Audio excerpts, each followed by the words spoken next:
A soldier dies at a New York amusement park. I'm Asia Petit, and we'll have more on that story up next.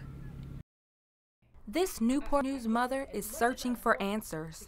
Just to imagine him sitting there on that floor as those kids were kicking him in his chest and kicking him in his head. He didn't understand why. He's not understanding. Like, I don't understand why. Charlene Bell says that her 7-year-old autistic son was assaulted at the Boys and Girls Club near their home. The incident happened June 29th. Bell says Messiah showed a lot of improvement before summer camp. Even since this incident, he still had a smile on his face. He's still been happy, you know, but he's not the same like he was before. You know, he's really not the same. He's not as happy as he was before, but he's a joy. He loves to dance, wardrobe changes. He loves chains. He makes his own chains. He's a really great kid, and I'm just real sad that it had to happen to him. This is the Boys and Girls Club where Messiah's mom said he was assaulted. She is still hoping to press charges and is wishing for an apology. I understand that kids tussle, but for children to get assaulted to the point where their ear is ruptured or they have bruises on their body, obviously there's not enough supervision and nobody's doing anything about it. The Boys and Girls Club says the incident was a matter of kids being kids and not an assault. So if people lose faith in Boys and Girls Clubs because of unfounded allegations, it can really have an effect on our young people. And I think that would be a crime if you know, if people didn't support Boys and Girls Clubs in that way because of an allegation by a parent of this manner. Bell says her son was beat 3 times, but the summer camp only knows of 1 time. Police had investigated and closed the case. They actually looked at the young man. They actually talked to the parent. They talked to other kids at the club. They interviewed staff at the club, and based upon their investigation, they said it was unfounded and closed it. Cass said that this is only the 3rd time in 28 years that they've had to investigate a similar incident. In Newport News, Asia Petit, News Channel 3.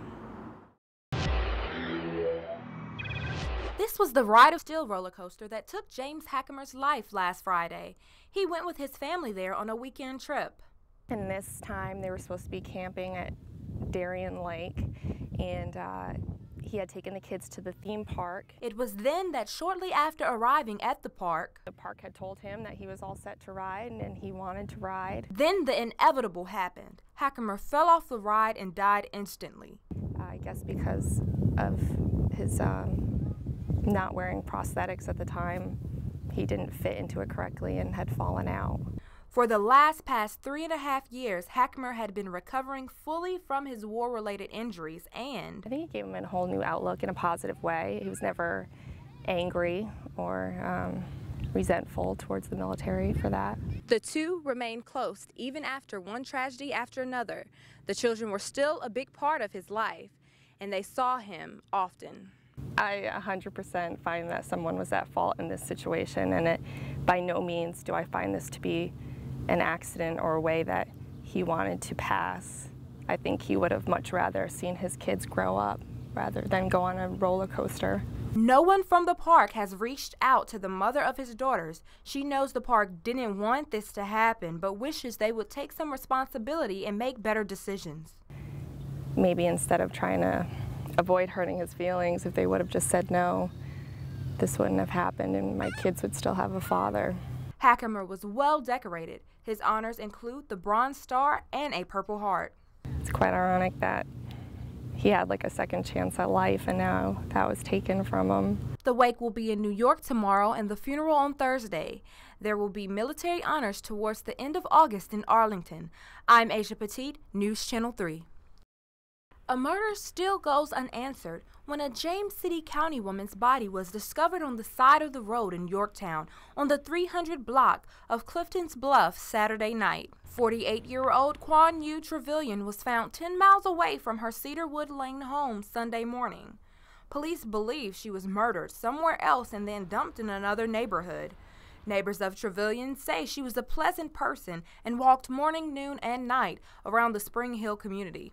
The last time they seen her was at 7:30 p.m. Saturday night. The community is still trying to piece together what could have happened. One close friend of Trevelyan says everyone in the neighborhood are pretty close and would have noticed if any strange things have happened that night. Trevelyan's husband declined an interview and reported her missing that Saturday night. Last night, deputies issued a search warrant at the woman's home. No new information has been released, and the search warrant has been sealed. I'm Asia Petit, News Channel 3. Thank you for making News Channel 3 #1 at noon yesterday. Tonight at 11, do you know a pregnant woman who would be willing to undergo hypnobirth? Push all that air out. Sound crazy? Did this mom-to-be have a peaceful delivery? Tonight on News Channel 3 at 11. In Norfolk, a shootout in a military house complex near Naval Station, Norfolk. 3 people, including a police officer and the person who police say pulled the trigger, are in the hospital.